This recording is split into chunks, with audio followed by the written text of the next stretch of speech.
হ্যাঁ ভাই, এই সেই সোনার দরজা, এর পিছনে সোনা আছে। আরে তাইলে তাড়াতাড়ি খুলো, খুলে যা দরজা, খুলে যা ছিমছিম। কেন করতেছো এত চিল্লাচিল্লি? ভিতরে যেতে হলে দেওয়া লাগবে তোমাদের ভিতর যে কোনো একটা বলি। হ্যাঁ বলি? আরে না না ভাই, আমি বলি দিতে পারবো না, আমি তো জীবনেও দেবো না।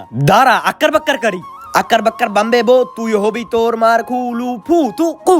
আরে ইয়েলো তুই, না না এটা চিটিং, এটা হবে না। ইয়েলো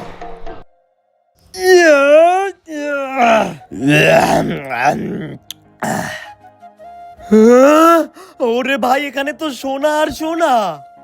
ভাই তাড়াতাড়ি সোনা ভর, কিন্তু কিসের ভিতর ভরবো? আমরা তো কিছু আনিই নাই। আবে শালা তুই কি বলো? তার আগে তুমি যদি অনেকগুলো টাকা চাও তাইলে লাইক করো, আর যদি মাকে চাও তাইলে লাইক সাবস্ক্রাইব দুটোই করো, আর কমেন্টে বলো তুমি কোনটা চাও। আমি এখনই নিয়ে আসতাছি। ওর বাবা, এখন বস্তা ভরে সোনা নিয়ে যাবো।